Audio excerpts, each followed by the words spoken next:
the last show you played was the Regent, right? Or was that or am I Uh, off? Petey's place? Petey's place. Okay. We did the 2 shows with Combi Christ, which were kind of surreal and crazy. Yeah. Well, because Garrison died the day before on Wednesday, and I was so like distraught I couldn't even go to Skinny's. Yeah. But then I had to drive at 6 in the morning to go to Vegas. Right. That was the next day, right? Yeah, Oh, the man. exact next day. Yeah. But it was weird. It's like I got to Vegas like literally the whole way there. I was just kind of bummed. Picked up my other guitar player Matt. We just drove, and um, but as soon as we got to the hotel and walked in, it was like a light switch. I was giddy and stupid and funny and having a good time. Yeah. It was very weird because I should still be upset, I guess you can say. Of course. I think just everyone deals with it differently. But Yeah.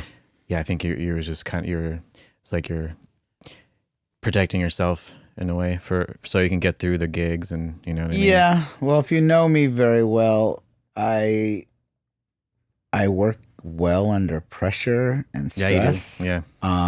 I kill myself doing it, but you know. Yeah. Yeah. Well, cheers by the way. Cheers. So I listened to your new single and I really like the intro with the toms and like Yeah. the piano at the end and different synth stuff going on. But yeah, it was really good.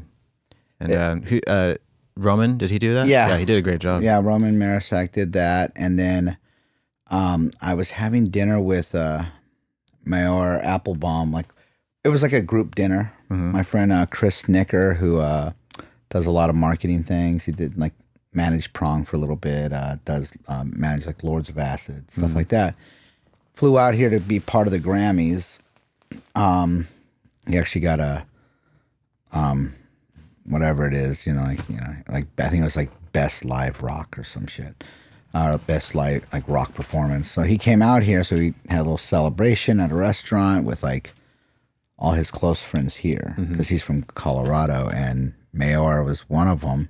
And him and I talk all the time online, Yeah. but never really met.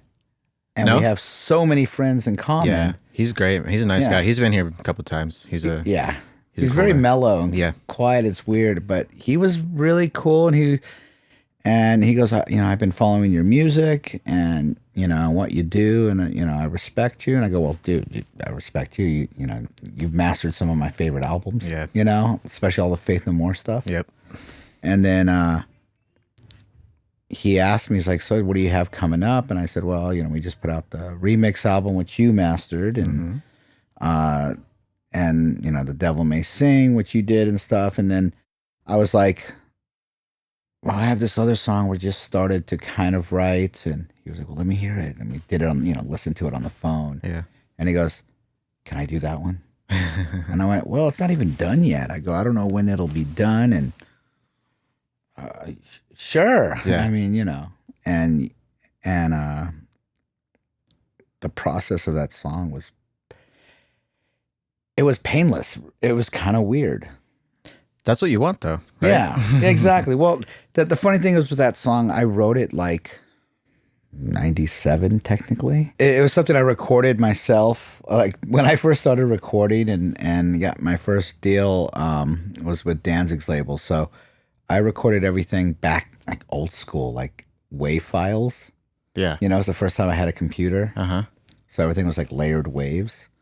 And it was like with a groove box, like a 303. My guitar player Robinson came in and played just some guitar on top of it, and my vocals were like through like a distortion pedal, like a grunge bass pedal. Sweet.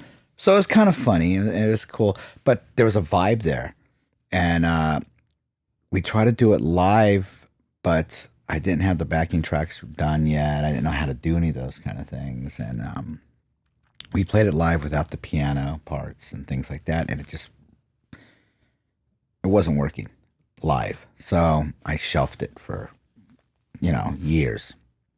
And then when we were doing the last album, the Sinister Minister album, And see, everything takes me years to do. It's kind of fucking funny. But we did that like literally 10 years ago or 7 years ago, something like that.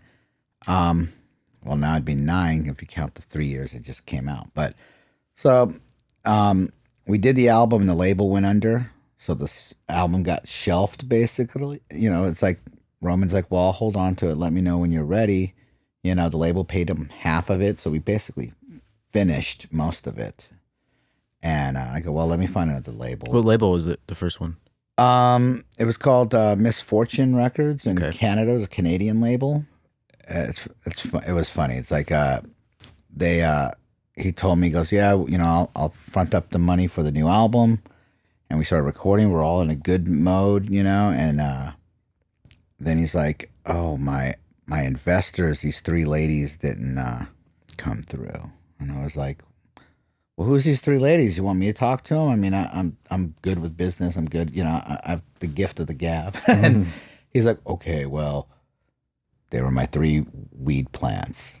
I'm like, dude, you're in Canada talking to me internationally on a cell phone, telling me that your weed plants didn't grow and you can't finance what the fuck's wrong with you? Wow. You're fired. Done. And the label basically went under a month later. And so the album got shelved and we kind of just left it, you know, and the band kind of went down for a while. But then EMP stepped up and they said, hey, we want to sign you. So we dug the album back out. And Roman's like, okay, well, let's update some things. Let's look at all these, you know. Okay, we need to get a better guitar tone for this. You know, we can update the drums a little bit here. Mm-hmm. He's like, fuck, it's been 6 years. I've gotten so much better. So let's kind of go through the song. So we did it. But the last song we recorded was Filthy. And all this, he wanted to go upbeat on it more. So we sped it up. Mm-hmm.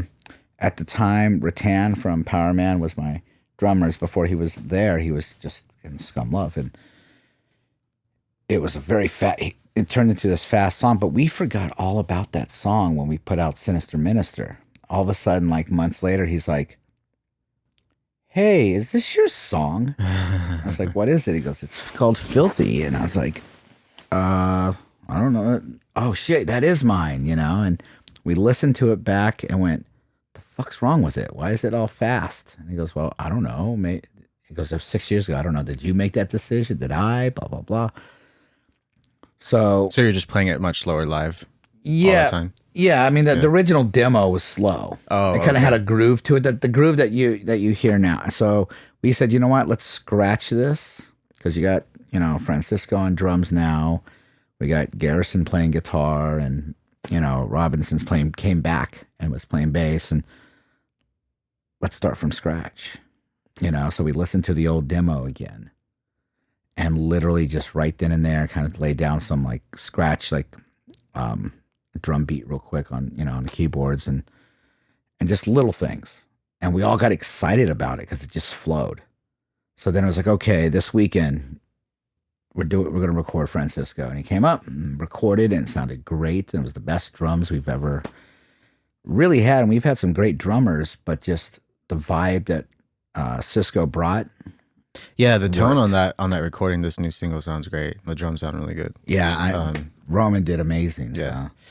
Yeah. So what's the plan? What's going on for the rest of the year? Shit.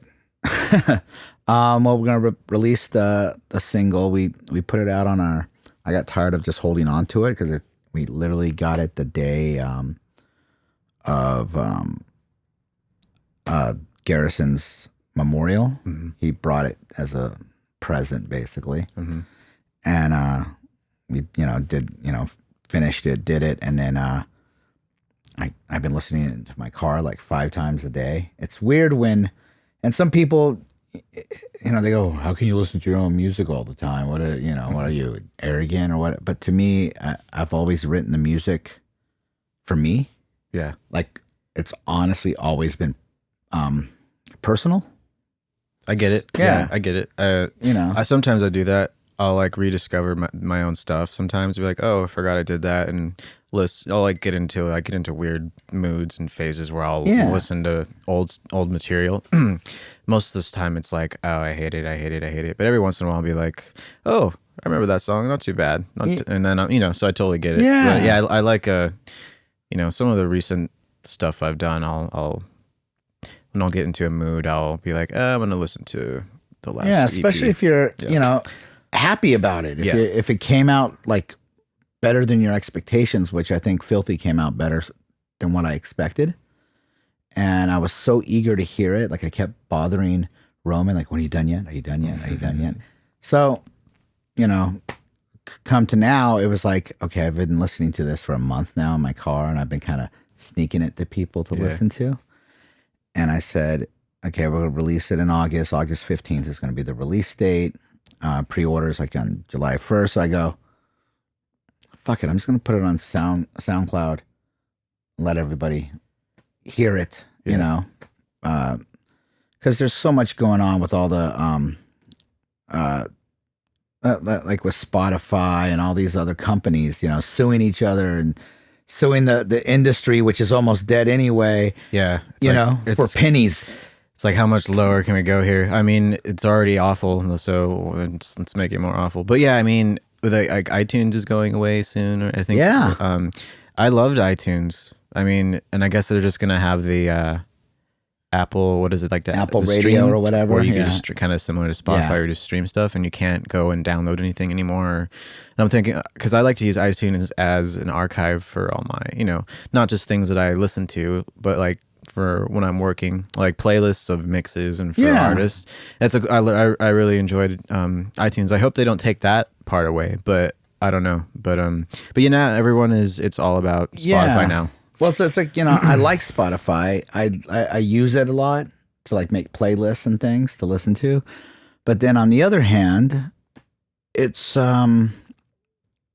like a necessary evil, I guess you can say. I know. I didn't like it for a long time, and now I've finally warmed up to it, and I like it now. But what bothers me the most about it is, I have like the premium plan or whatever, where you you get the higher quality audio stream. Mm-hmm. But even with that, when I'm listening in my car, compared to like if I were to listen to a CD or even an MP3 like off my phone or off of my downloaded iTunes files, the quality of Spotify still bothers me a lot. It's just not.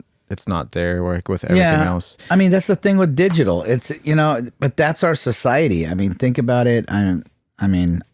I'm 45, going to be 46 in August. So I grew up with a lot of the technology that was caveman technology, I guess you can say. I mean, I remember 8 tracks and shit, But beta, like for movies, beta was 10,000 times better than VHS. But what did we pick? We picked VHS. Mm-hmm. Blu-ray and things like that were 10 times better than DVD. What did the world pick? DVD. We picked MP3 over, Yeah, it's just convenience, because most people can't tell the difference between like a high quality MP3 and the wave. Yeah. I mean, we can, but it bothers me because like when and I love Spotify, but when I'm streaming in my car, it's like compared to listening to it from the CD or like I said, even the pure wave or high quality MP3 from iTunes, like it's just off. The it is. Are off. It totally is. But people are just used to it, and most people, the average consumer doesn't mind. But we're it's just, to me, it's like, it's just about convenience now. But I mean, there's ways to optimize, mixing and mastering to hit Spotify like in the the optimal way, which a lot of people are just now figuring out. Some people have been doing it for a while, but like there's a certain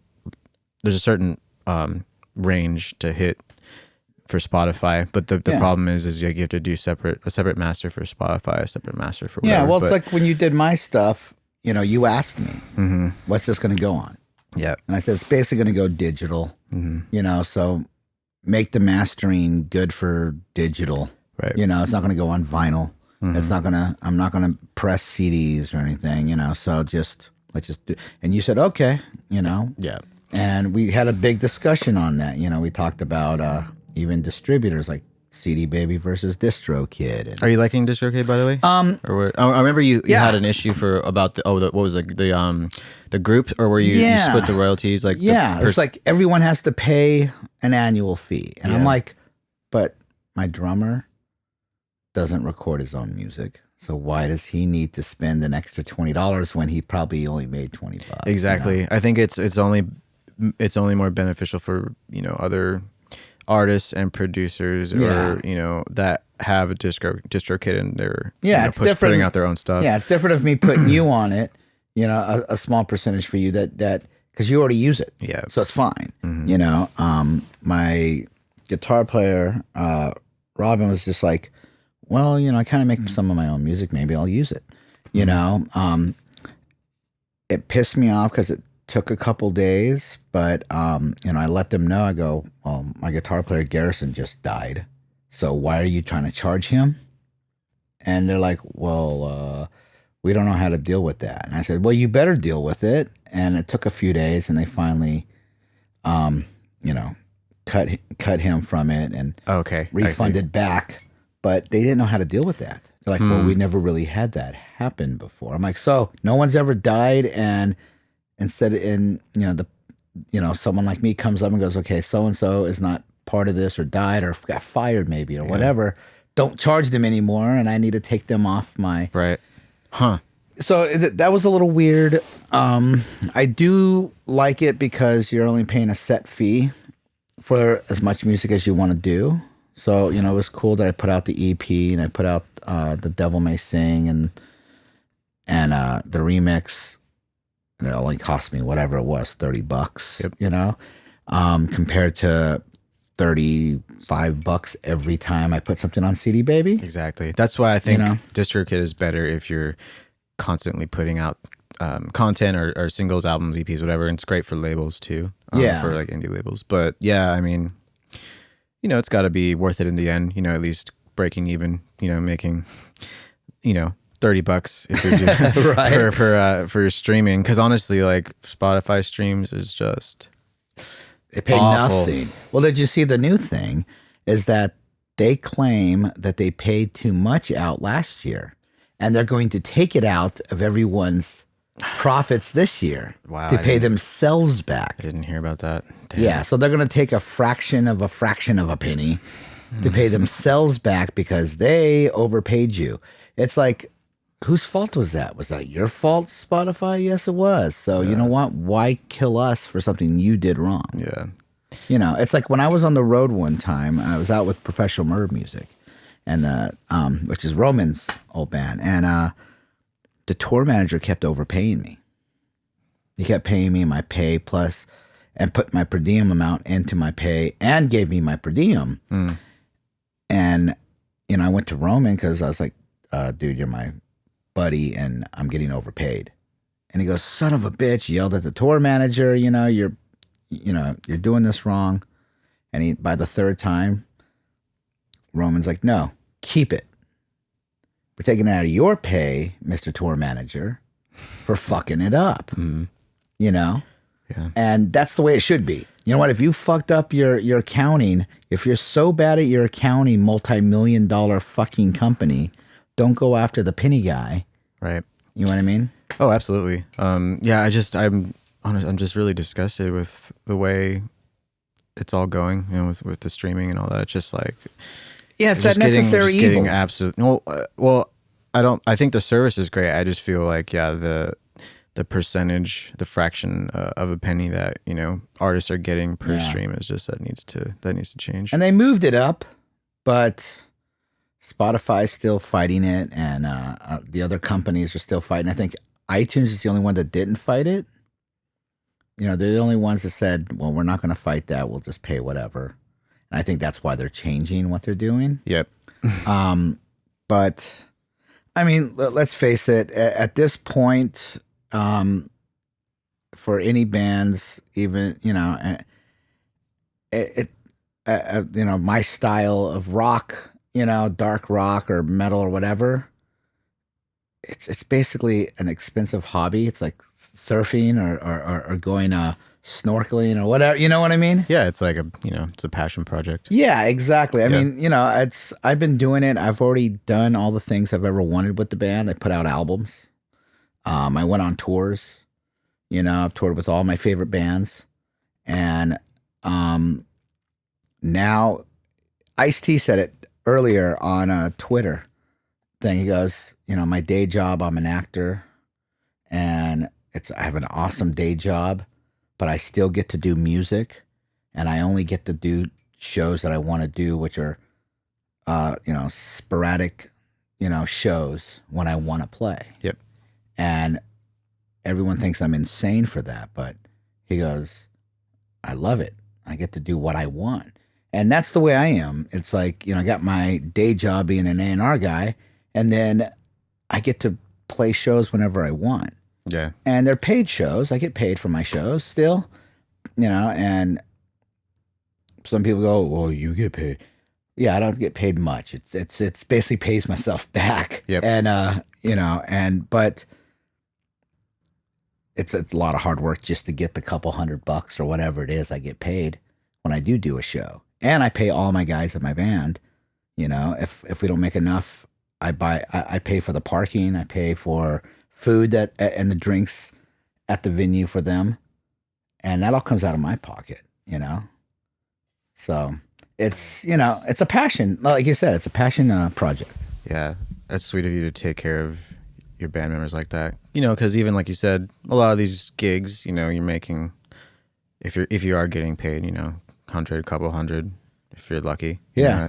And when you're on tour, it's like, I don't even know what the guarantees are anymore, like depending on the tour. But I mean, yeah, it's nice that you're taking care of your band as well. Because, I know a lot of bands or a lot of people that are just like the one guy, keeps the guarantee and, puts it back into whatever. But I like the fact that you don't make it it's not just about you, it's about everyone equally. And yeah. I mean, they play for the same 30, 45 to an hour minute, that I pay or I play. So, t-shirt money, I get that because I make all the shirts and I'm the guy who sits at the booth. Mm-hmm. You know what I mean? Yeah. But like, and Cisco, for instance, I had, he did some metal swap meet the other day, and he brings comic books. He does a lot of comic book selling. So he's like, hey, let me bring some Skumlove merch. I still said, okay, well, you can keep this much. Just make sure I get this much back from whatever you sell. Right. Because he's selling something. He deserves it. There's a lot of this. I'm not going to bring up names because it's names sometimes I work with. Yep. But there's certain bands that they like to take control of everything, where it's like, okay, you're in my band, so excuse me.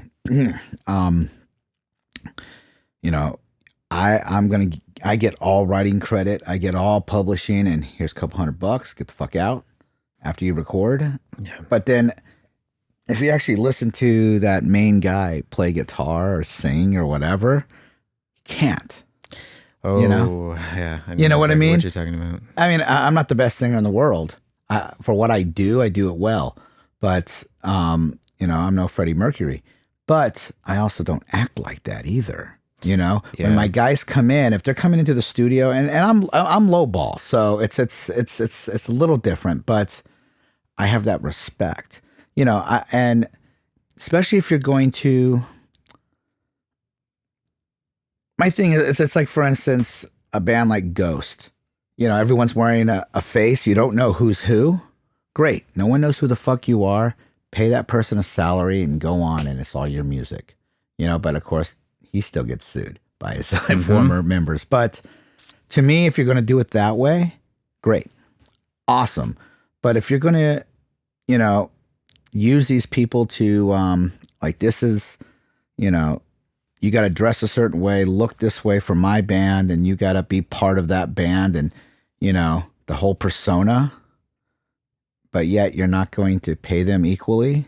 Fuck that. No. Yeah, you know what I mean? It's like, fine, I'm going to put on a mask and no one's going to know who the fuck I am. Give me my fucking $1,500 a week and I get the fuck out.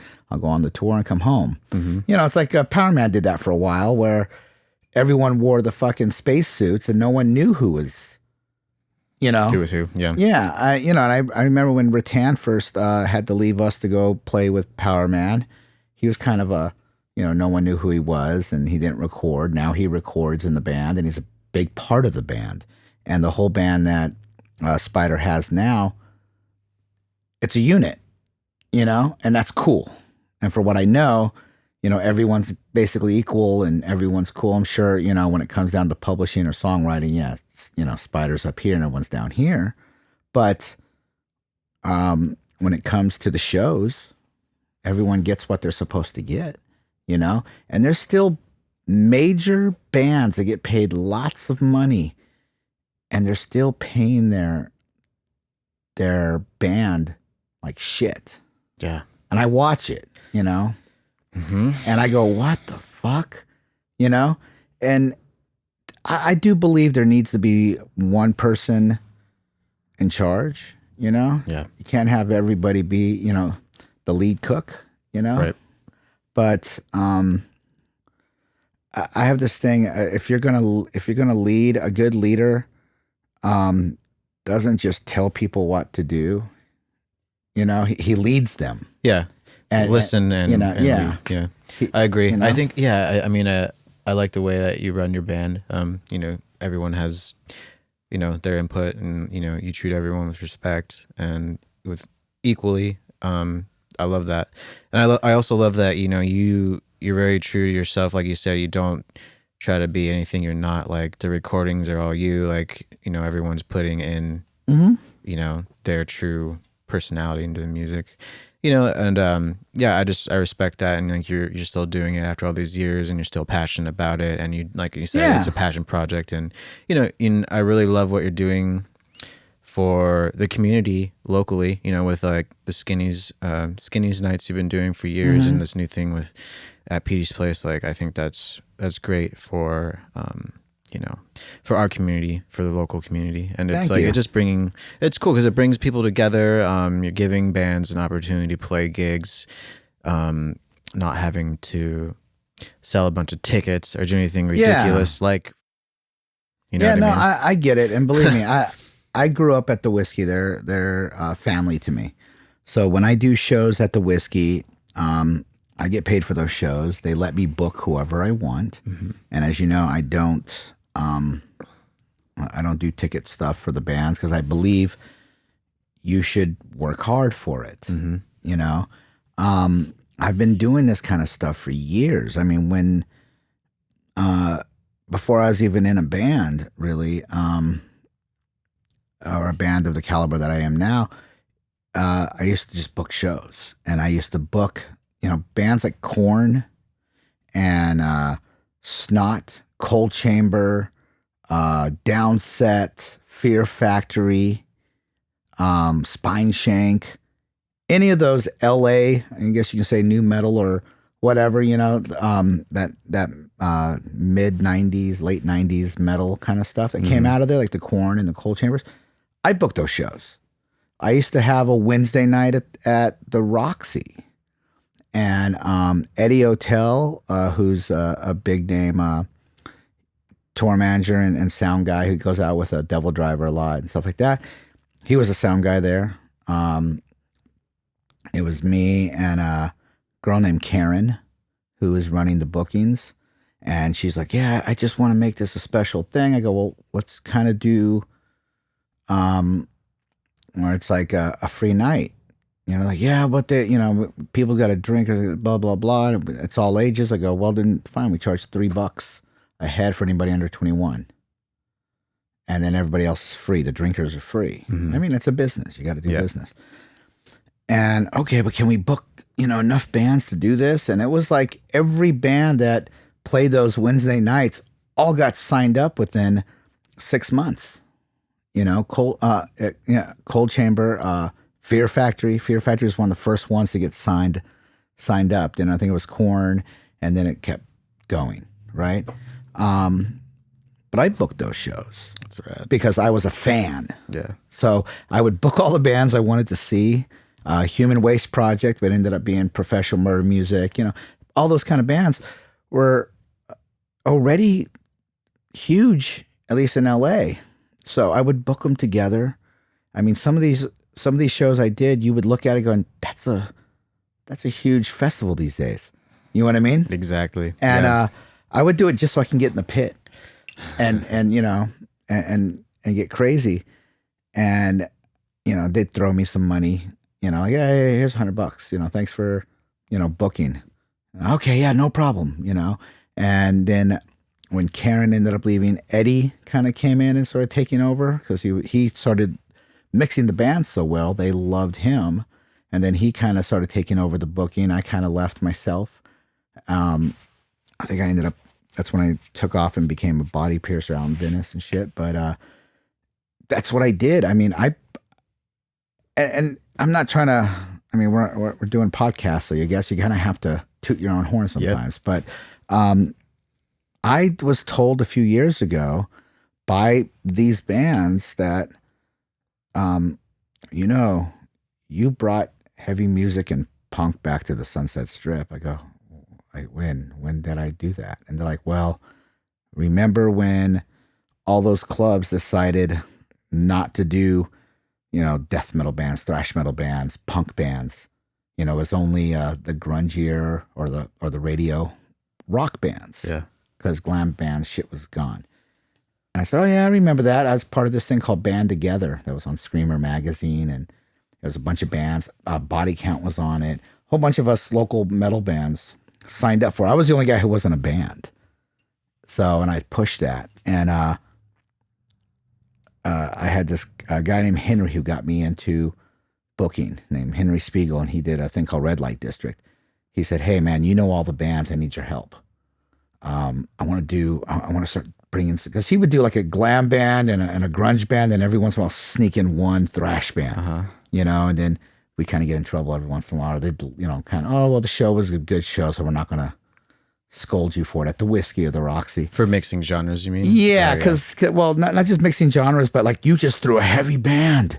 You're only allowed to book glam and like grunge bands. Okay, yeah. You know, and then we'd slip in the, you know, some death metal band or something, you know, and at like the midnight slot or, you know, the early slot or something. So he goes, you know, let's do some cool bands. What are some good punk bands? Haven't done punk in years. I go, well, there's this band called NoFX that I really like, and they just put out an album called Ribbed, and there's a band called Jughead's Revenge, and a couple bands, and he goes, well, let's book them. So we went to the Whiskey and we said, we want to book this.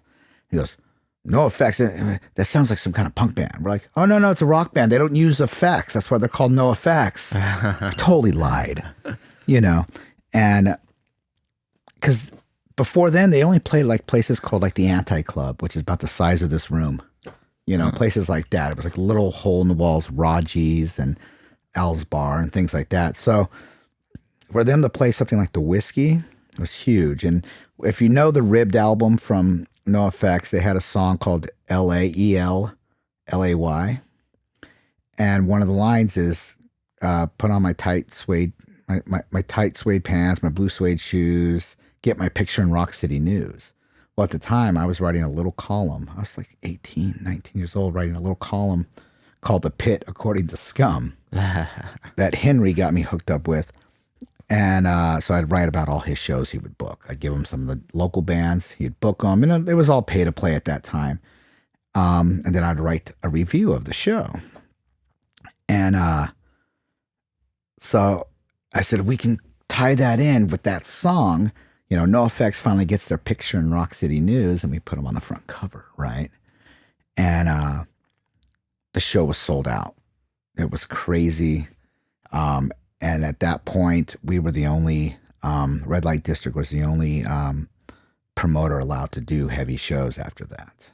Nice. And then we did like the Vandals with Offspring and Sublime, and they were all local bands except for the Vandals. Shit. Then we did, there's a video you can find on YouTube. We did Pennywise there. and it turned into a huge riot. Cops come up on stage. You see me, a skinny little 80-pound me with dreadlocks leading the sheriff on stage because they said either you let us in and close down the show or we're arresting you. And I was like, well, shit, fuck that. Come on up. You know? So we ended up doing all the punk shows and a lot of the big metal shows there. And it just took off after that. And it was really, like you said, it's a passion project my whole life because I should be making a lot more money than I did at that time, you know, when with bands like Cold Chamber and Korn and all these bands that I first brought there, getting signed from my clubs and going on. And I didn't really, you know, no one gave me a new TV or a car or anything, but they're still friends of mine, you know. Does it feel like at this point, because I mean, you've done so much, does it feel like you have certain chapters of your life? Does it feel like when you look back, do you feel like you're the same person or does it feel like you've had multiple lives? You know what I mean? Because I don't know, I'm 33. You got like 10 years on me or ish. But it's like, even for me, like I've done so many different things with music with like so many different people and like different, it's like when I look back even like 10 years ago, it's like, it feels like I've been through all these different chapters and it's like completely different life in a way. I don't know if that makes sense, but no, do you know what I mean? Yeah, it totally does. Do you feel like that sometimes? Oh, totally. Because I went from being just a fan to promoting my first bands. I sang for a little bit, a band called Abraxas, thrash band. But then I had a band called Silent Scream. I used to be their street guy. You know, and then from there, that took me to working for Epitaph Records and being the street promoter for Offspring and NoFX and Rancid and Pennywise and those bands. And those bands get huge. And then, of course, I lost my job because they said, well, now we can get free guys to do this. You know, we get interns. But then from there, I just moved up and started doing the bookings. And then from there, you know, like I said, I ended up moving back to Venice from where I'm from. And working at a tattoo shop because my wife at the time was starting to tattoo. So she wanted to tattoo. And since I knew the people at the tattoo shop, they're like, well, we'll hire her as an apprentice. And, you know, she can tattoo regular on one day a week. But what are you going to do? And I was like, I do music stuff. I don't know. They said, well, and we lived right on the beach. So I was like, well, I'll work the counters. I'll sell the rock shirts. You know, it's a place called LA Tattoo. And before it was called like Venice Rocks. And it was like it was bigger than Hot Topic with the t-shirts, you know? And they're like, no, I'm going to teach you how to pierce. And they literally threw me in there. I had like a crash course of like 2 weeks. Oh, man. How long did you do that? 10, 15 years, something like that. So you're from Venice? Yeah. Wow. That's awesome. Yeah. So I grew up in Venice. I guess you can say I was from Culver City, but all my relatives lived in Venice. So my aunt babysat me and stuff like that. So I grew up in the streets of Venice, on like Rose and Dimmock, and and I'd always skateboard or ride my bike to the beach, things like that. So yeah, and I ended up going back, in my 20s to Venice Beach, and then I opened up my own shop, bought into a part of a shop, and kept going for a while. And then I started going on tour, and one of the first bands I toured with was Danzig, and then I toured with Fear Factory, and it was just being an assistant on the road because that's really music's always been my passion. It's what I wanted to do, and but like you said, parallel lives, just crazy, different, new. It's like a chameleon, or a lizard shedding your skin all the time. Like, because I went from working at the Roxy and the whiskey, and to then, doing my tattoo shop, to divorcing my first wife, and then going back out on the road, and then for my first time on the road, but going back to music, and then coming home, doing my own band, and then going back to work at like the whiskey at a different vibe, a different time, where now I was like a not just a booking agent. Now I was like a bar back, and wow. I was even a security guard. Like, there's a funny story. Like, there's a MySpace. Remember MySpace used to do those secret parties? Yeah. They did no effects at the whiskey. It was like their 10-year anniversary of playing there from my show. So the manager, Tisa, calls. She's like, okay, you know this band is one of your bands. You want to come do security? And I was like, sure. So I'm on the side of the stage, standing on those stairs up on the side, with my whiskey security jacket on. Mm-hmm. And halfway through the set, Fat Mike's playing and wait, stop. And he looks to the left. He goes, Scum. And I look up, hey man, and because I take any job I do, I take serious. And I was like, yeah. And he's like, dude, what are you doing? You used to be the guy running from the security. Now you are the security. You're the man. Fuck him up. And the crowd's laughing. And but I mean, so it's weird parallel, kind of weird. That's a great example of that, right? It's like full circle, right? Yeah, right. And it's just like, I go from booking to being the kid in the pit, and then I'm the security guy, and and then there was a time, no effects again, it's funny. My wife now, Margaret, was very into the S&M and bondage, kind of scene out here. I've been in and out of that for years. Mm. And I wear my kilts. I wear actual skirts. Women's skirts are a lot thinner, so they're not as heavy as kilts. So I like those better. But I walked into this bondage party in North Hollywood's private party, and I walk up, and Fat Mike is there in a full lingerie dress with high heels on, and I'm in my New Rock boots and a skirt, a girl's schoolgirl skirt. We kind of look at each other and looked at each other up and down, and I went, I won't tell if you don't tell. And Perfect. We laughed, and we just, come on, we started drinking vodka, and it was funny. So, but that's just that weird, different worlds, Yeah. There's some people that know me only from one aspect. Don't even know me for the music side. They know me for this over here. Yeah. Or they know me from this over here. And like, oh, you have a band? I never knew you had a band. I just knew you as the tour manager for Danzig or whatever, The multiple sides of Scum. Yeah, you know what I mean? So, it's literally like that. Just to just reiterate it even better, like Meigs from Cold Chamber, right? Booked him I've known him since I was a teenager, booked Cold Chamber when they first started. I think their first gig I booked, and went on tour with them. I gave them their first tour opening for Danzig. Nice. Right? So, fast forward to a few years ago, and he's like, hey bro, I heard you work for, Schecter Guitars now. I'm like, yeah, I do the artist relations. And he's like, well, I was playing Yamaha, but they don't make guitars anymore. At that time, they stopped making electric guitars and stuff. And he's like, but I know the guy who made my customs works for you, John Gadesi. Do you think you can hook me up with Schecter? I was like, yeah, man. You know what? Here, let me get you a card. And I reached in and handed him my card, which had my real name, Anthony Love. Mm-hmm. And he put it in his pocket. And he's like, okay, bro, I'll call on Monday or something. Yeah, man, no problem. I got you. I'll put a good word in for you, Walked away, and we've all been drinking, so. Mm. And if you know Meigs, after 2 drinks, he doesn't remember shit anyway. Sorry, Meigs, love you.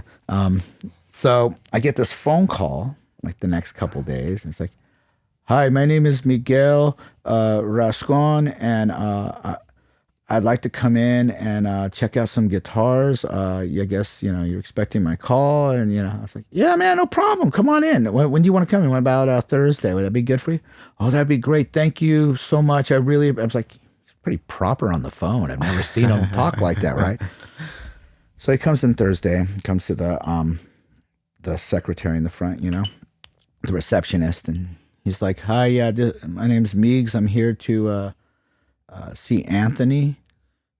And I come down the stairs because she calls up. I come downstairs. She's like, hey, bro, what's up, man? Gives me a big hug. So real quick, how's this Anthony guy? Is he cool? I go, he's fucking the best looking guy in the world and very cool. He's like, no, seriously, how is he? I go, dude, that's me. Wait, what? I go, I'm Anthony Love. He goes, I've known you for like 20 something years. I never knew your real name. That's great. You know? That's good. So this was that gives it to you. This was a couple of years ago, a few years ago, or what? Yeah, this was right before he got, because he told me, he goes like, we're talking about doing Cold Chamber again. So I want to, I need to get a company to sponsor me again. So, so yeah. It's funny. Right? Yeah, I love Migs, man. So, that should answer your question. Yeah. Yeah, Mig's been in here. We did a track together, like on my last EP. But yeah, sweetheart. He's a sweetheart. Yeah, oh, yeah. I'm gonna probably see him next weekend. Yeah, so I'm going to his parents' house. His daughter's coming out, bringing her kid, which is the same age as my kid. So we're gonna go and hang out for a little bit and barbecue before I go see The Damned. So nice. Wow. Yeah, man. It's crazy. Just like when, you look back and you go, oh, I started here and now I'm here. And just like the ride, man, it's just all about the ride, I guess. But yeah, I'm really glad that you're still doing your thing and being passionate about it. Cause man, I've seen so many talented people just get kind of burnt out and just kind of not give up, but they just they lose that spark. Yeah. Believe me, I'm a loyalist. I'm burnt out. I'll just be honest. I'm very burnt out. I need a break, especially after all the deaths and everything this year. It's been the worst year ever, but there's a retarded fucking loyal thing about me where I'm like, and everyone goes, dude, take a break. But I'm like, I can't because I feel like I'm letting people down. That's a weird thing about me.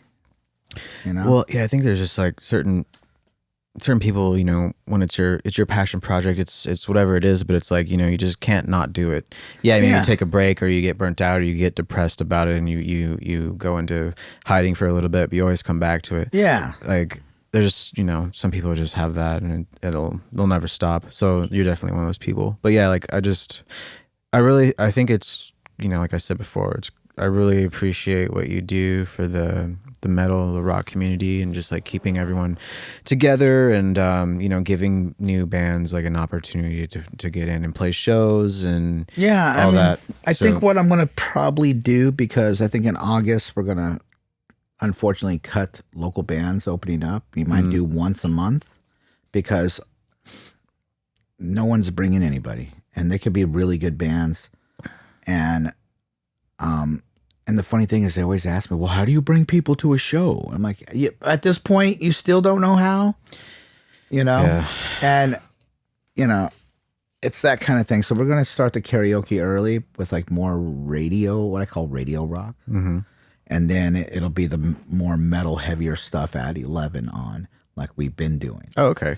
But then I might start taking, because I did a couple shows at Petey's, which turned out cool, but then I had to like take the back seat to it. But they keep calling me like, hey, you want a show? You want this? So I might take like once a month. Okay, because I was going to ask you, are you going to start doing a regular thing there too as well? Or maybe I might do it once frequent? A month. Okay, that's cool. I just, because they wanted me to do every Thursday. And I was like, dude, I already do every Wednesday at Skinny's. I have to do every Thursday. And I got my day job.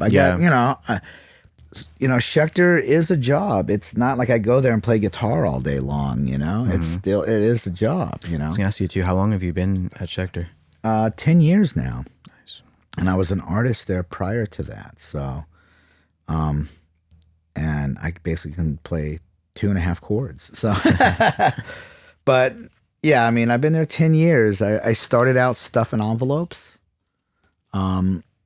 And worked my way up to where I am now, which is like my title's artist relations, because I relate to the artists. But I mean, yeah, I did the stepping stones up, and they were great to me, And like any job, you have your ups and downs, you have your good days, your bad days, but all around, they're good to me. It's really the president, Michael Saravolo, is an amazing guy, and I literally remember talking to them, and I was like, hey, I just got off the Static X tour. My label went under, so I can't finish my album. And I just got back, and they wrapped my van with the Schecter logo. I was kind of working with them a little bit where I was stuffing envelopes, or I was working NAM for them, because they let me do a signing years ago there. And then it was like, I'll help out, whatever. I'm here. So I went in and I go, my wife's splitting up with me, just lost my record deal, losing my house. And I don't know what the fuck's going on with the band because we just got off the road and we got offered to go out with Typo. And now we're not going to be able to because my guitar player fell in love at the time and decided to move to Ohio and take the van with him. And you got offered to do a tour at Typo? Yeah. Fuck. So, well, we did the tour with Static X. We did a week off a tour that they were doing. It was the last time though Tony and Wayne played together. So that tour, we basically did a Midwest with them. Came back and I went right to work there. I just went to him. I go, I need it. I need more than just once a week coming in here and stuffing envelopes. Like, okay, well, then we can get you being just the office assistant. And then Michael heard that, I just lost my house and my wife left me and all this shit, right? So he's like, I tell you what, come here. Walked me across the street to the other warehouse, which is kind of like the backstock warehouse, And he goes, okay, see this big ass room here? And I was like, yeah. He goes, can you make this a killer rehearsal room? I go, I got a whole JBL system that was the monitoring system from the whiskey I inherited. Yeah, I can put that in here. He goes, that's what I hear. You have a huge, PA. And I go, yeah. So I did that. He goes, well, if you can do that, this room over here, which is about the size of this one, he goes, this could be your apartment, your bedroom. Wow. That's, until you get back on your feet. So I said, fuck yeah. So that weekend I went and bought a bunch of moving blankets and put it on the walls. I just, ghettoed it up, but made it it sounded amazing. I had these JBL M Pros that I had they used to hang from the sides of the whiskey. This is like late 90s stuff. And then when they changed over, I think they went to PVs at the time.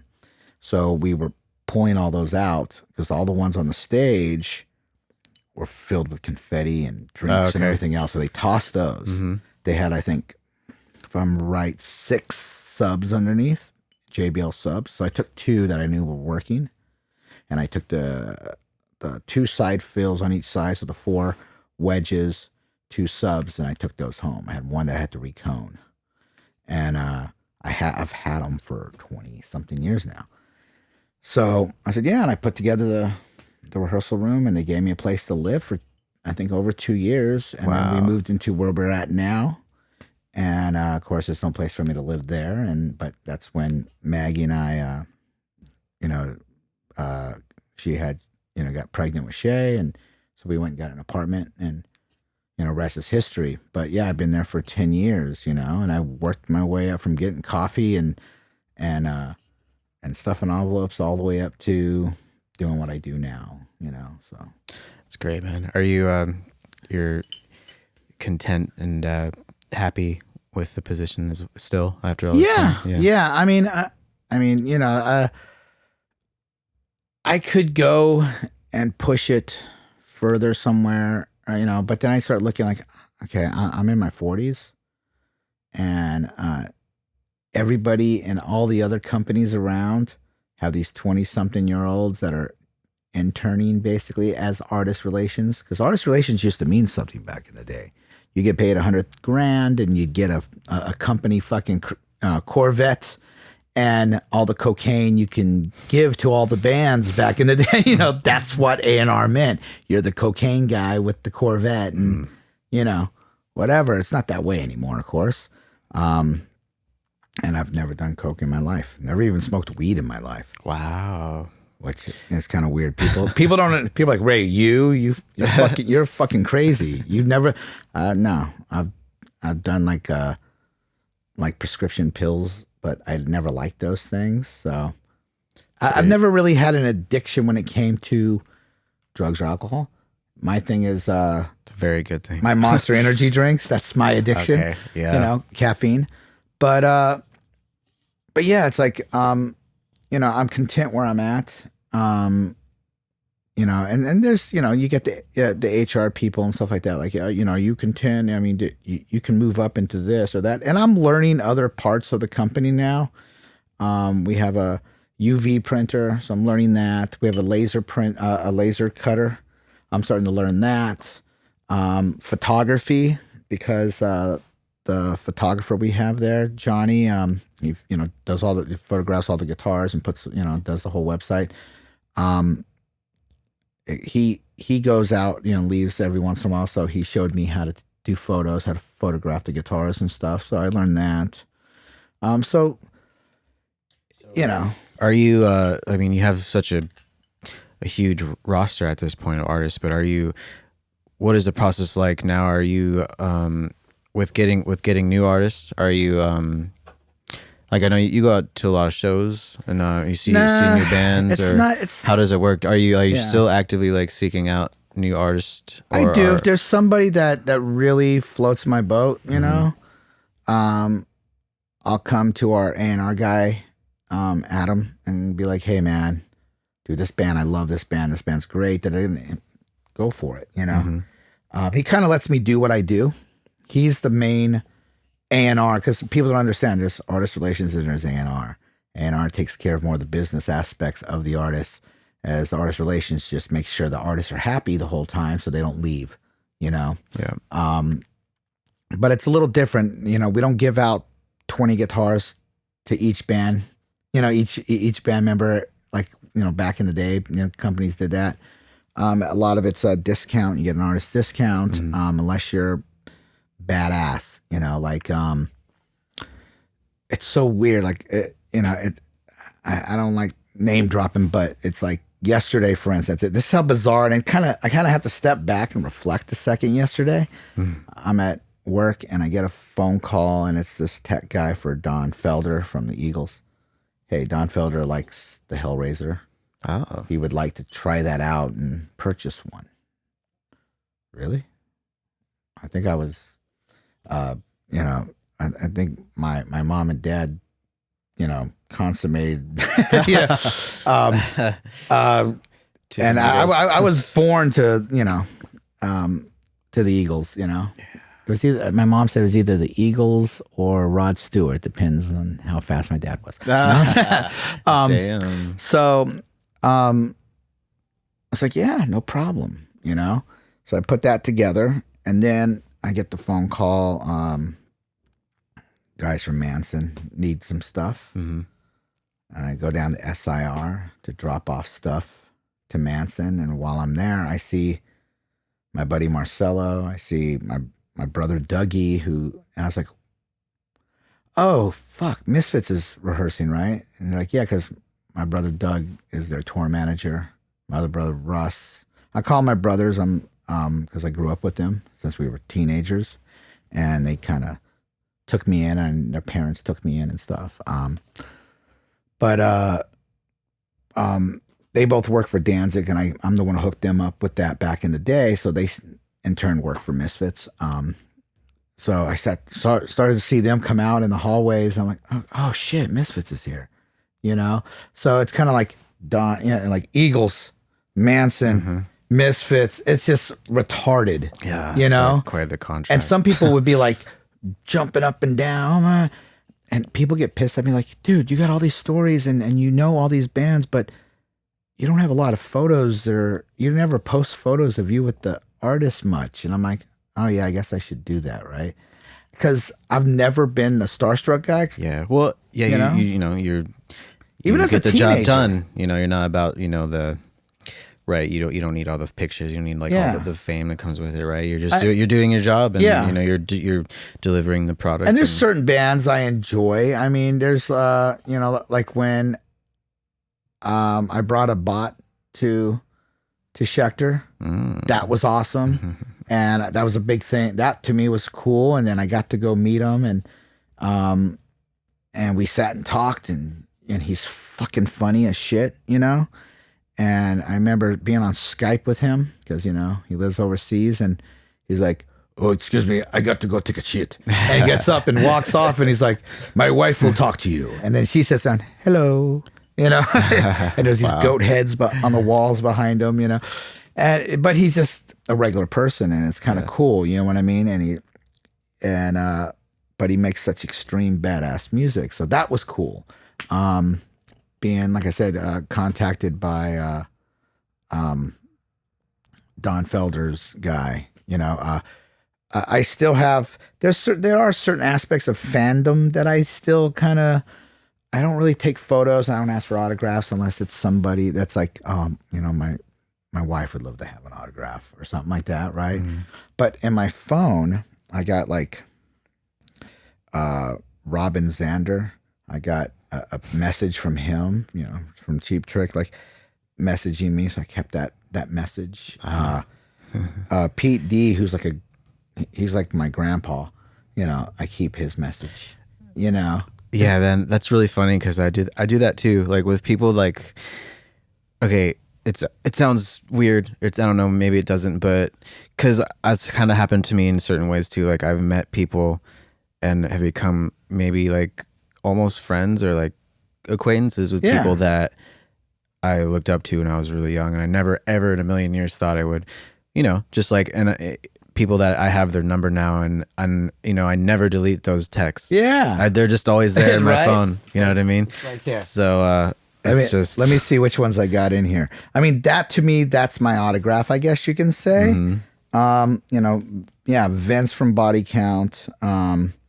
Which is called, I left about 10 messages. I should return that. Glenn Avilas from, you know, he used to be in Forbidden. I got, let me see, who else is there? Dez from the Misfits. Al from Ministry. Which they're now just friends of mine. But, you know, we're equals in that way. Pete from the Addicts. Robin Zander. I just got, you know, those kind of things, certain ones. See, now I don't feel so silly because I know other people do that too. I'm like, yeah, I'm not deleting these texts. They're staying in there. Well, yeah. I mean, it's you know what? The only honest autograph I ever went to get for myself was when I was a kid, and it was from a guy named Diz, who was a freestyle bicycler who rode for Dino. It was Dino or GT. And he had like these weird blonde dreadlocks, and I was like 13 or something, and he was doing a photo shoot in the plaza in Fullerton, where I was living at the time. And I just had to, whoa, he's like one of my favorite, you know, bicycle riders. So not even music, you know what I mean? And couldn't resist. So it's weird like that. I've never been that kind of, but see, I think it's because I grew up with them. Like people would shit over Korn or Cold Chamber or whatever. Yep. Fear Factory, for instance. But I grew up with those guys, so it wasn't. I didn't see the fame in them.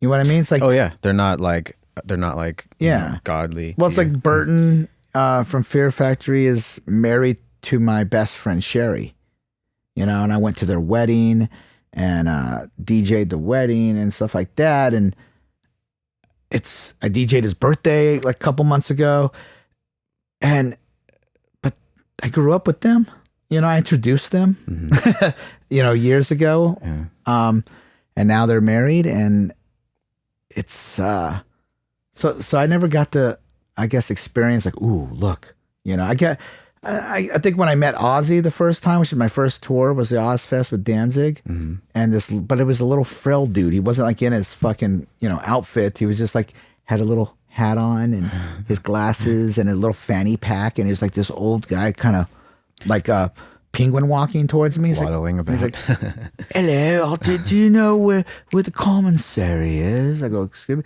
where the food? Oh, yeah, right back behind me, man, to the right. Thank you. And he waddles by me, you know? And I was like, oh, okay. And then I'm going to my tour bus, and this is the first day of the tour. And I'm going back to the bus. I just ate breakfast, and it's my first day of tour, first tour ever, of like that kind of thing. And then I get a Frisbee come flying by. And I'm like, oh, I pick it up. And it's Puffy, the drummer of Faith No More, who's now with Ozzy. And he's like, hey, man, can you throw that back? And I did it. And then he like caught it and came over. Hi, and introduced him. My name's Mike. And da-da-da. Oh, hey, man, nice to meet you. And he was playing Frisbee with Robert Trujillo, who I knew from Venice. Wow. Because I lived next to his mom. So, but he wasn't like, oh, dude, it's dude from Suicide. It was just, oh, hey, Rob, how you doing? Mm-hmm. But it was kind of cool that the dude from Faith No More introduced himself to me. So I've had little things like that, and a little bit inside, the little woohoo, Yep. But that was it and done. And, like Danzig was, that was my biggest hero growing up. Misfits, Sam Hain was the first. I heard Sam Hain first, then went back to Misfits. And then when Danzig came out, went to every show, was in the pit. One time I got up on top of the crowd and he's singing Her Black Wings and puts the mic in my mouth, and I'm singing the woes parts. And I started to fall backwards and he grabbed my hand and I pulled him off the stage on accident. Oh, no. Right? And he's punching the security guard because he fell, security guard pulled me into the, thing. And then a year later, my buddy Henry Spiegel goes, you want to go see Danzig? I just saw him, well, let's go. I'm going to go talk to him, And we ended up going there and he wasn't there. And so we came back and I was a little punk kid at the time. And it's a Rock City News house. And I showed up early for work for once. And the door's locked, so they had this old ass sofa on the house is still there. It's on Martel, right across from Guitar Center. So I'm laying on the sofa and I get this little kick. Hey, kid! I look up. You're Glenn Danzig. He goes, I know who the fuck I am. Where's Henry? I think he went to look for you to go work out. Oh, tell him I stopped by. I'll see if I can catch him over there. And I was like, oh, Glenn Danzig, and that was meeting Glenn. And literally a couple years later, it was like, saw him again backstage with Henry. And he's like, so what do you do? And I was like, I don't know. I work for bands. Oh, who do you work for? And I was naming all these bands. Who's that? Well, they're local bands. And, oh, you ever think about comic books? Well, yeah, I know comic books. Well, you might come work in the mailroom for, oh, okay. And then I'm working in the mailroom, and then I'm getting them coffee and, that kind of stuff. And so the whole, whoa, this is Glenn Danzig turned into, oh, Jesus Christ, I hope Glenn doesn't come into the office today because I don't want to deal with him. You know what I mean? Wow. But he signed me. My first label was signed to Evil Life Records, and he brought me on my first tour, and it says, if you're going to be signed to my label, you need to respect your crew. So you need to go out there as a crew member so you know how it is, because I'm going to make you a fucking rock star. And I said, oh, okay. And went out and I was, well, what am I going to do? He goes, well, can you play keyboards? Run tracks? I'm like, I don't know. How do you do that? At the time. And I was just a punk kid, so I didn't know backing tracks on the bullshit. He's like, well, because, the new albums, it's got some drum loops, on tape. So you need to hit the drum loop. Everything's real. There's no backing track vocal things, but he was just a little trigger on the drum loops. And then he wanted some piano, some keyboards shit. And I ended up just going out and, having, my job was being the pussy pass guy. So bringing all the girls backstage, and that's a whole nother fucking story. It's just, so yeah, I've never really had the, starstruck kind of thing. Really. There's a few people that I was like, wow, that's kind of cool. Yeah, same. I think I've had a few, but I think honestly, the only person I would be starstruck by if I were to, run into him or meet him would be Johnny Depp, because I'm just huge Johnny Depp fan. But I don't know, it's cool to see that he's doing music now with Hollywood Vampires. Yeah. And I don't know if you saw that Jimmy Kimmel thing they just yeah, did, but they were great. Man, it's just cool to see him up there as a guitarist. You can tell he's just loving it so much, like, because he's just been, because he came to Hollywood to be a musician originally, and then he got into show business with film, and now he's finally like doing that. But yeah, he's probably one of the only. I think my only one would be, I'd say Iggy Pop. Iggy Pop or Dave Vanian from the Damned, which I get to go see next week. Yeah. But I met Iggy for 2 seconds. I was at the dressing room with the Vandals at the first Warped Tour, which I have a whole story on that. But Iggy walked by and he goes, "Excuse me, is this, I can't remember what band he was looking for. So-and-so's dressing room. Oh, no, it's the Vandals." "Okay, thanks." And walked off, and I went, "Oh, it's Iggy Pop." Nice. Wow, awesome for me, But that was it. Yeah. But then I worked with his son, because his son was his tour manager, but he tour managed Danzig for a run, and he told me horror stories about his dad. And then I was like, well, I don't want to meet him now, because I met Glenn. Glenn became like a father to me, but then just like you get pissed off at your dad or whatever, and you butt heads with your, I did with Glenn. We've had a lot of fallouts, but then, even just recently, we ran into each other after not talking for a few years, and he was really cool to me. And we walked around, I think, WonderCon, and, "Hey, does your wife have a booth here?" "Yeah." "Well, let's go see her stuff." And it was really nice. "Hey, you want to come to the Misfits show? We're playing in June." And I was like, "I didn't hear about that." "Oh, well, that's because we haven't announced it till tomorrow, but you want to come?" I'm like, "That would be great." And okay, just, call the office next week, and, okay, great. And so I'm going to the show this weekend, but it's like, and parts of me, I'm glad I got to meet him, because he showed me the way, with, I failed at a record deal with him, but I don't look at failure as like some people do. I like that as, okay, now I know what to do next time. Yeah. Or what not to do. Yeah. What not to do. Yeah. Exactly. And, again, like, he took me out on the road to show me how a tech is and how your crew is. And that's, I think, why I respect people a lot more. I think he got mad because he showed me rebellion. He's like, "You got to be rebellious." And then I rebelled against him in some ways. Well, wait, you don't rebel against me. You rebel against everybody else, kind of thing, But he showed me that. And I owe him so much for showing me the way, I guess you can say, the dark side, But then there's that other side of me, like, maybe I should have never have met him, because I would still idolize him. I would still, oh my God. I mean, my heart would get fast anytime he'd sing, and I'd see him and he'd sing something like, even when I was on the road, and he all of a sudden would pull something like Heart of the Devil out, and do the, and that first part, you go, the hairs on my arms would stand up, and things like, he'd do little things like that, fuck yeah. But I always wanted that to keep that, I guess you can say. Yeah, I guess how when they say, like, yeah, sometimes it's better to not meet your idols in a way. Yeah. And I've kind of experienced that. I don't care about that anymore. But like, there's been people I've idolized that I've met, and like I said, have become acquainted with, and it's like, when they turn out to be not what you thought, it can kind of ruin it in a way. Yeah. But at the same time, like, I don't regret meeting any of them. But but it's like, yeah, I know exactly what you mean. It's like, yeah, maybe sometimes it's just good to keep them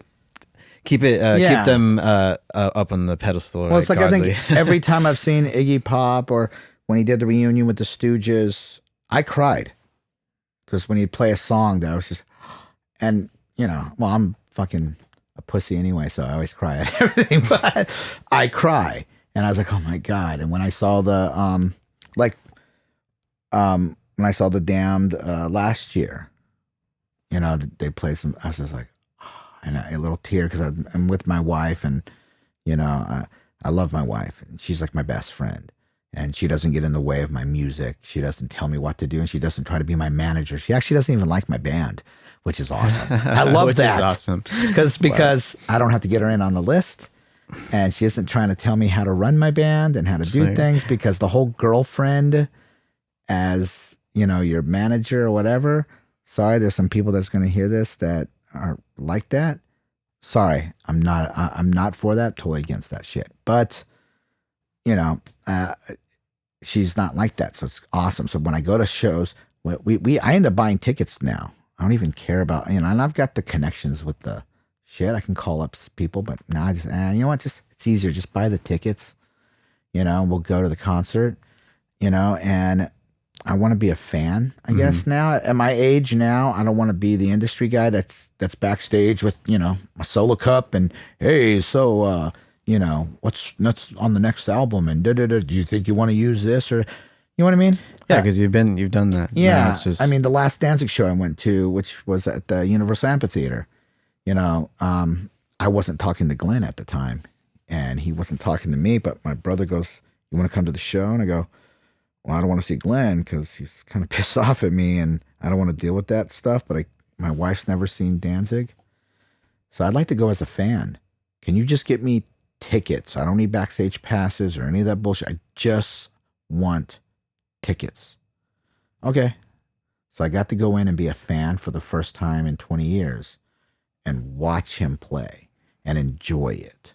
And that's kind of like what I'm going to do Saturday when I go see the Misfits, is that I get to go as a fan, and fan out, It's like, I went to that New Year's Eve thing with Body Count and Manson. Oh, yeah. And I know all those bands, right? Yeah. So, but I went as a fan, I had the little laminate, and I told my wife, we're not going to go backstage and do all that bullshit. She goes, good. I don't need to do that either. I'm like, we're going to buy some beers over here or whatever, buy some drinks, sit here and rock out. And that's what we did. And, we watched Body Count, had a good time, and we're sitting right next to where Vince's wife was. And so he came out and sat kind of with us, and Bill Matoya was right there. So nice. We all kind of but we were all fanning out. Yeah. Because as soon as Manson comes on, and we're like, this is the best set Manson's ever done. Yeah. And, we're singing along and throwing our fist. And, then Zombie came on, and, and it's like, I got to step back instead of being on the side of the stage and just be an actual fan of music again. Mm-hmm. And I'm really enjoying that now. So I'm learning how not to go backstage and and some people are like, are you crazy? Don't you want to go backstage? And no, it's actually boring back there. I mean, people are getting dressed and undressed, and there's no more crazy shit happening backstage anymore. And I just want to be a fan. It's really what I want to do. And it feels good to do that. I bought a ticket. I bought the album, and I still buy albums of all the bands that I work with at Schecter. It's like, I became real close to the Hollywood Dead guys, and and I'll be honest, it's the rap rock kind of stuff's not my forte, but they are great songwriters, and they'll send me the CDs, but I went, you know what, this is worth buying, and bought it, on iTunes, and I bought the Abath album, even though he gave me the vinyl. I bought I bought all kinds of shit just because I knew, I think, what was the last thing? I just bought something that was like one of my artists. And it's because I want to be a fan again, Yeah, and also support them. Like, I like that you do that. I mean, Combi Christ. I just bought the new Combi Christ, and I just got off the road with them. Nice. You know what I mean? And I just said, I got to buy the album because they put us on that show, and we didn't have to buy on, and they were really cool to me. I'm buying the album, It's like I bought that. My boss's album, Beauty and Chaos. I bought his album, and he gave me the vinyl, the CD, it on thumb drive, but the album's such an amazing album. And I'm not just saying that because he's my boss. Like, I went, holy shit. Wow, this is cool. I went and bought the album, So yeah, I like that project a lot. And yeah, I like that you support, even though you're given the records. Like, I do that for a lot of my clients too. Even though I have all the original files, I'll still go and download, from iTunes and stream and stuff just to support. But Beauty and Chaos, some cool stuff. The remix stuff is amazing too. He just put out a remix album. Yeah, my buddy Vicente, Yeah. man, he is like just killing it lately with his videos. Oh man. yeah, he did all of his videos. So yeah, He's just on fire. He did like the new Three Teeth. yeah, I He's saw that. just fucking killing it. 3Ds is another one. They gave me the album 6 months ago, and I've been bumping it. And oh, you don't share it with anybody, but here it is. And okay, cool. I've even heard body count stuff that's coming up, and it's like I'll buy that when it comes out. And I bought the Three Teeth album as soon as that's just what I do. You have to support. Yep. One of the things is I grew up with Dino from Fear Factory, right? So he worked at a record store before he started Fear Factory. Even through half of Fear Factory, he worked at a record store at the Rock Shop in Hollywood. So I'd go in there and he would introduce me to new bands all the time, and he introduced me to Dead Horse, Brujeria, all kinds of real dark metal shit. But he would always, especially if it was one of his friends, the thing was, it's good luck to buy the album the day it comes out if it's for one of your friends or your own album. So the day a Fear Factory album would come out, we would run to the store because normally they'd go on tour for about a month prior to the album coming out. We would go to whatever mall and we'd each buy a copy of the Fear Factory album because it's good luck, or it's what he told me. And then we'd go, whose album's coming out next week? The Cold Chamber album or the Spine Shank album. So we got to go buy that the day it comes out. And no matter what, we'd do that for our friends, and I continue that kind of thing now. I mean, it's just, there's even local bands that, I've bought albums for that I'm like, well, you know what, you put this much work into it. I see how much work you do and how passionate you are about your music. I'm going to go support that, because you know how it is out here. Everyone's like, dude, give me something for free. Dude, can you give me a shirt? Can we do this? Yeah, can you do that? You have to deal with that all the time. Sure. Like, can you get me to this show? Can you give me this? Can you give me that? Like, especially during, during NAMM too. Oh yeah, always. But now people understand. I could tell them, fuck no.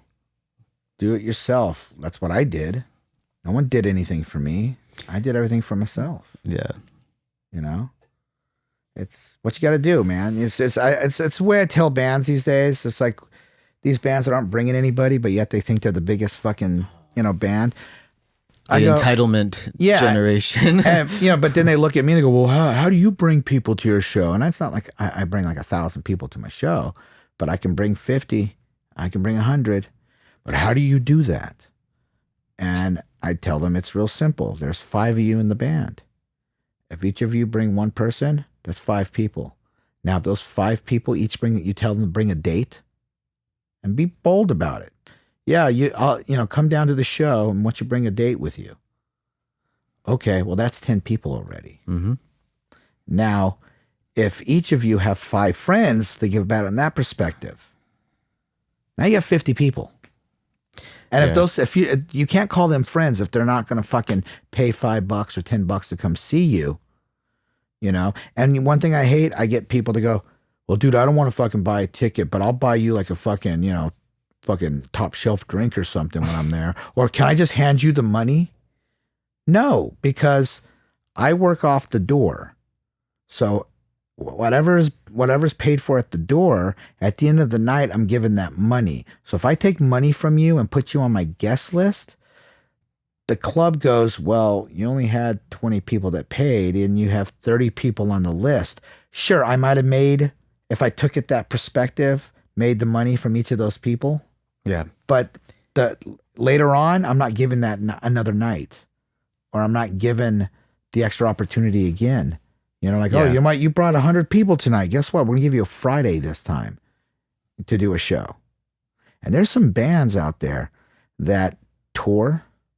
They buy onto shows and tour. Actually, tour. That's foreign pay to play, but it's the professional way.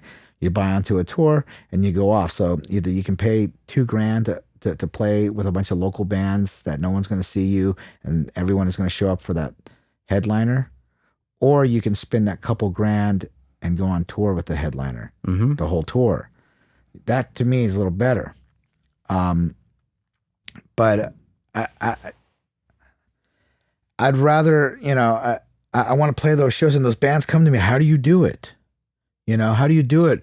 I go, you know how to do it. You go out on the road all the time. And then they come back and then they can't even fucking bring 10 people to a fucking local gig.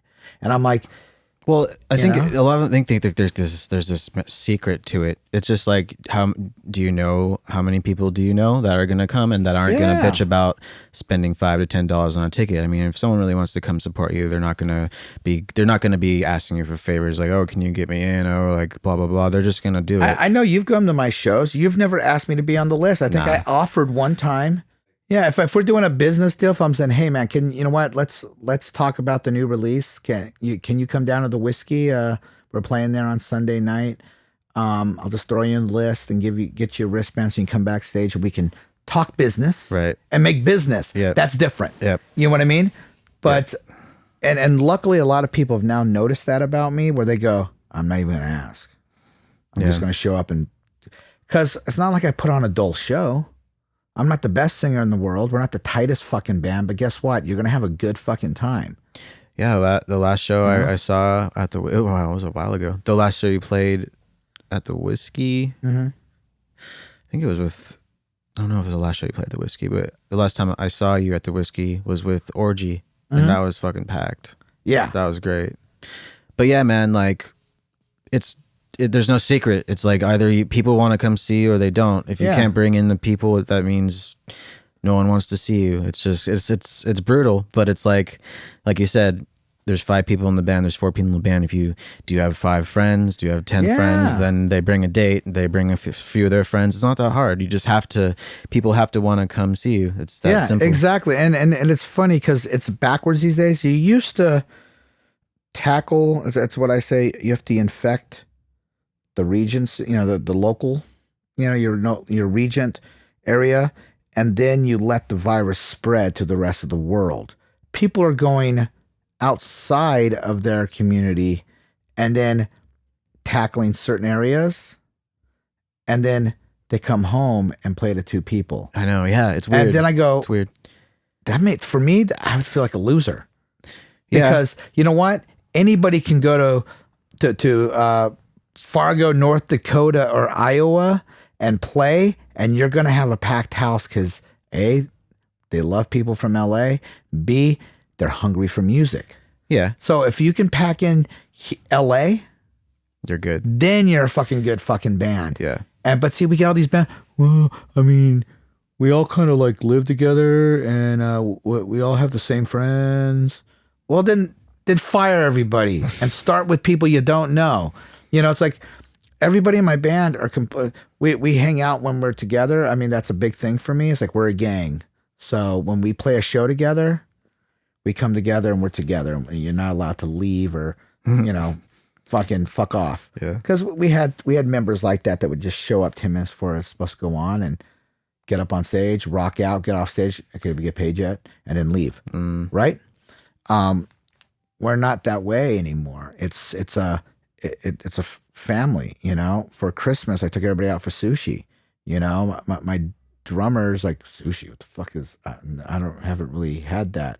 And I was like, oh, cabron, come on, fucking Francisco. Yeah. And then all of a sudden he loved it, and it was that kind of thing. And we'll go for we get out of rehearsal and we'll go to, salsa and beer. And I'll buy it, because I just want to say thank you. And, you're spending your time but the thing is, we're all from different areas. Cisco's really more of a thrash kind of, like metal kind of dude. So he goes to a lot of those shows and hangs out with that community.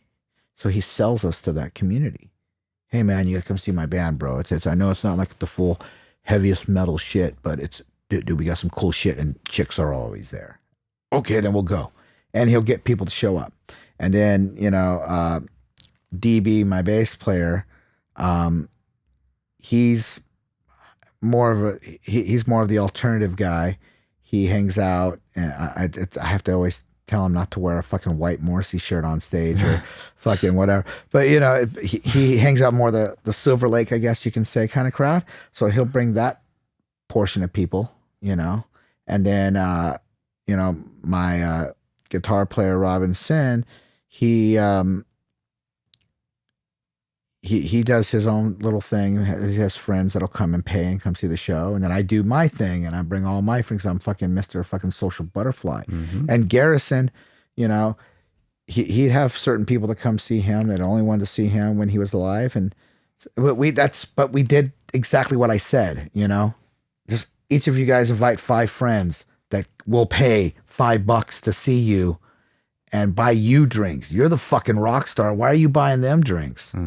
This is your turn to be the rock star. When you're off the stage and you're back at fucking Chick-fil-A or wherever the fuck you work, you know, the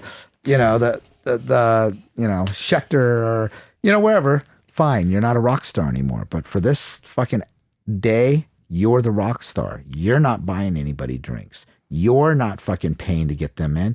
They're paying you and they're coming to see you. If they respect you and they're your friend, then they'll do it. If they don't respect you and they're not your friend, they won't do it. So fuck them. Right. Absolutely. I don't need friends like that. Right. I need friends that'll support me. I support everybody else in this fucking community. They can support me. And I think I've proven that. And that's why I get people to my shows. You know, it is a give and take, but they understand I give back and I'm a very honest, straightforward person. I don't fuck anybody over, you know?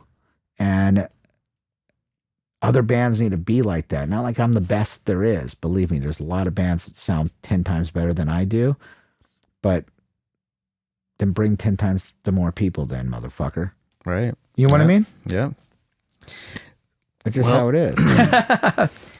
So what do you want everyone to know about? You got the new single, and it's when that's coming out in August. And, yeah, August 15th. Any new shows that you have booked? Right now, everyone's kind of sporadic. We're trying to write some songs right now because I want to continue to put out singles. We don't have enough money to put out a full album, and albums don't really sell. So we'll do the singles and make it a little bit different every time. I think one of the things we're working on, which I'll let it out of the bag here, is we're going to do a cover song for our first time, you know, in the studio. We're going to do, I think, we're working with Roman on that, but it's going to be a collaboration with him. So it's going to be Skumlove featuring Roman Marisak. And we're going to do the song Dear God by Ecstasy. Okay. But do a really electronic, heavy, dark version of it. Like the song's already a kind of a dark song from the 80s, if you know the song. But we're doing a twist to it. I'm going to make it just like more blasphemous than it is. Ooh. You know what I mean? But we'll go more electronic and less, I guess, guitar, drums, bass kind of thing. More electronic? Cool. Yeah, more electronic. Nice. And then, you know, there's going to be some, you know, I don't want to give it all away, but so we're doing that, writing some new songs. And I think we got a show at Petey's place for Halloween coming perfect. up. And working on doing some shows. Three Teeth wants us to come out and do some shows with them. Ooh. So we're trying to see what we can do, but you know, you got booking agents, you know, filling in the spots, but they're really trying to get us on a couple of shows. I told them anywhere, I don't give a fuck. That'd be killer. You know, because they're good friends of mine. They're good band. You know, they kind of bring that old school mentality back that we lost in industrial music. Yeah, you know, I'm really liking their new stuff. Yeah, that President X song is great. Oh yeah. So you know, we're gonna try to do some shows with them. Combi Christ said next time they come back through, they want us to come back out with them again. You know, just you know, cashing in the favors and playing badass shows is what we're about, and we always try to do. We might change the set list up tremendously. Because we usually play the stuff that, you know, make the girls wiggle their asses and, you know, bop your head too. But I think we're going to go a little darker with some of the B-sides. You know, I say B-sides because I don't know what else to call them, but songs that we normally don't play live. And that, you know, that we've had people go, how come you don't play that? You know, so we might bring some of the more darker, heavier stuff in that are on both of the albums. And, just keep going. I mean, I'm excited about this song, and it really kind of energized me. So I definitely want to see where this song takes us. Our manager is going to push it really hard for us. Nice. And like I said, I'm not looking for a record deal again. I'm doing it all myself, and I enjoy doing it myself because I'm in control, and I get the same outcome, really. Mm-hmm. So it'd be cool if you did a new music video with maybe I think Vicente we could really do a sick video for you. Yeah, we're talking. Yeah. I talked to Vicente a little bit. I also talked to Matt Zane. I kind of don't want to do a performance video. I want to do a storytelling video. Yes. And I think if we do Filthy, I want to do something that's a good twist, because I'm always about contrasts, That's why I always do stuff with religion, the contrasting things. But this time I think, because the song's called Filthy, and I want to show the different contrast of what people call me and you that listen to rock and metal filthy people. But the filth I see is the guy in the suit who's in the bathroom doing all the cocaine, but then comes out like he's like Mr. fucking perfect. Mm-hmm. And then, you see him give his wife a kiss and then goes, picks up, a prostitute and then mistreats the prostitute. And then you see and they call he's calling the prostitute filthy, but yet the prostitute's the one who's just trying to make ends meet for her kid or whatever, you know what I mean? Yes. And why are they the filthy one?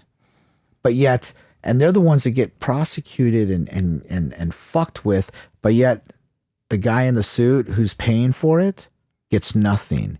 To me, that's the filthy motherfucker. Yeah, absolutely. Not the sex worker, not the homeless guy on the street who with the cup, who's sitting there trying to get change.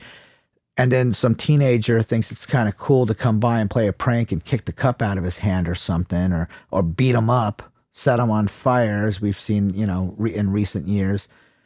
Those are the filthy people. Yep. Well, we're just getting rid of the fucking the trash on the street. That's what we're doing. The self-righteous people are more filthy than the rest of us. And that's what I'd like to show, that contrast in a video. That'd be great. Yeah. I mean, it'd be hard because I got to get actual actors, but I know enough of them in this. Oh yeah, you can make that happen, man. But I like that idea because there's so many bands that it's just all performance videos, yeah. And some of them are great. But yeah, I like the idea of maybe even like a short film for the video. Yeah, kind of like what I'd like to do. So it depends on our budget and what we can do with it. Because the last video we did, like big video was for Dig You Like a Grave, which we did an animation and then turned it into a comic book, which my wife did all the animation. That's about as close as her coming with the band comes. Is she'll make a poster for us, or she made the comic book, which is sold out, shirt, which is right? awesome. Yeah, the shirt, things like that, because she's an awesome artist. So we might even do a comic book. Nice. Maybe we'll do the video, and if we can do the video bad enough, and then turn that video into another comic book, maybe. Who knows what we'll do? I mean, I like doing things that are different. Yeah, we have T-shirts, but then we have flasks and candles for sale and things that normal people don't, normal bands don't try to do. And they go, oh shit. I get people go, oh shit, that's amazing. I can't believe you have that. I've never seen somebody had that. We took the religious candles out on the road when we played with Static X, and the next year they had religious candles. See, starting trends. Yeah, things like that. So I like having merchandise and do things that you normally don't see from bands. I don't like we talked about earlier. I don't like to just walk up on stage looking like I just delivered a pizza. Yeah, I like to throw a show. Yeah, make it an experience. And that's why we have, the extra girls that do the backing vocals and play the drums, and we might change that up a little bit and do something different this time. If it was me, I'd have a whole fucking dance troupe on stage, like fucking Alice Cooper. Oh yeah. And I just want to make it a show. Yeah, because it's let's be honest here. I mean, like you said, you pay money for a ticket, you you take the night off. You know, if you're married, you have kids, you're Get a paying for a babysitter, yeah. and you want to go out to see a show. You don't want to go out to see, like you said, some band that is dressed like they just got off work, or like you said, delivered pizza. Like, you want to see a show, so it's like you might as well, put together a show, right? If a band looks like they're having a good fucking time on stage, then the crowd's gonna look like they're having a good time. If you're just like, right, staring at your feet and playing and looking around like nothing's going on, like, I'm at rehearsal. Yeah, like like what you said earlier, bands that they show up 10 minutes before and they leave right after, and they're kind of like, you can tell on stage that you can tell when a band is tight, not just musically, but you can tell when they're tight as a band and as friends. Yeah. Because on stage they're one, but you can completely tell like those bands that are like they're all separate on stage. Yeah. And exactly. it's like that's just to me. I don't know. I can when I see that, I'm just like completely turned off. Yeah. Exactly. And I want to see. I'm always been about the local scene, so I want to see more local bands come. They all bitch and complain about. Who can bitches and complains about the local music scene? Local musicians. Well, then do something about it, motherfuckers. You can't just show up and play. Let me just go up here and play and get off stage. Well, you're not doing enough then. It's like someone who bitches about homelessness, but yet won't help someone out. I fill my car up like every month. I go buy toothbrushes at the dollar store and a case of water. And if it's wintertime, I grab a bunch of beanies from the dollar store, scarves. And as I'm driving, if I see somebody, I'll pull over. Hey, man, here, have this. I gave somebody the other day on the way to a show, I had some Purell and baby wipes. And I went to this whole area. It was all homeless going to the show we were playing. It's when we played Comedy Christ at the Regent. I went home to grab some stuff, change of clothes, and I was going back and I got lost downtown and went down the street where there was apartment complexes, but in front of them were all homeless tents. And I just said, fuck this. I'll be late to, sound check, but fuck this. I got out and pulled out my bags from the dollar store and went, hey, come on over, and just started handing out cleaning supplies. You don't always have to hand out $1, or something. Yeah. Give somebody a toothbrush and toothpaste or some, butt wipes, Yep. They're like, holy shit, I get to have a clean ass today. Guess what? They're going to feel better about themselves. Like, wow, I feel clean. I feel good about myself today. Do that with the music scene, motherfuckers. Yeah. Everyone bitches and complains about shit. No one does anything. It's like, I'm not a rich guy at all. I have probably $60 in my account till payday, right? So I'm not a rich guy, but I'll go that extra little mile to help homeless people. I ride my bicycle to raise money for childhood cancer, children to fight children's cancer. I do all these stupid little things that people, they're not stupid, but you know what I mean? All these little extra things to help, because I'm not just someone who sits around and complains. Yeah. I'm a doer. Yep. So, if you don't like the way the music scene is in your community, change it, motherfuckers. Exactly. Because like you said, most of the people that complain are the ones that they're not supporting each other too. Because it's like, there's a lot of, that surface encounter thing where like, local musicians, local bands, like they say like, oh, they talk about supporting each other, but really they don't, and they don't want to see other bands do well if they're doing better than them, stuff like that. And it's just like, I don't know. It's unfortunate. I've had bands where I'm giving them an opportunity to play a place like the Whiskey that it doesn't cost them anything.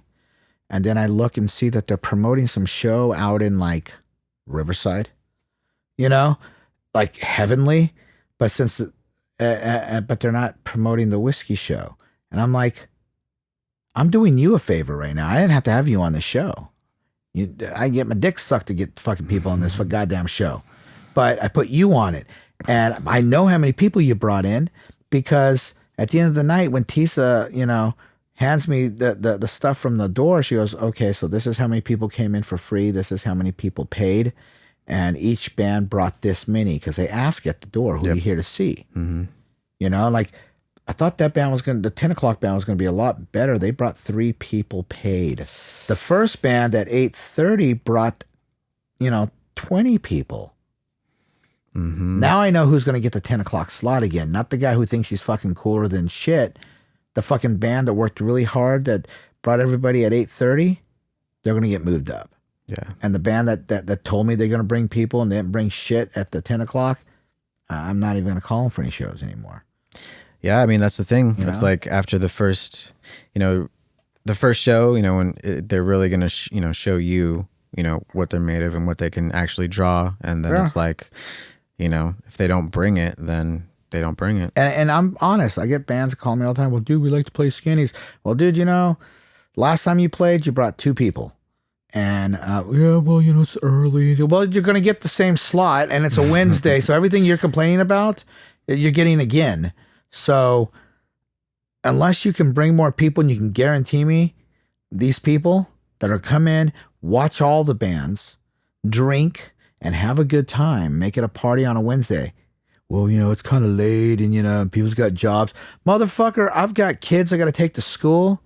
I'm fucking in my 40s. I got a full-time job and I'm doing this.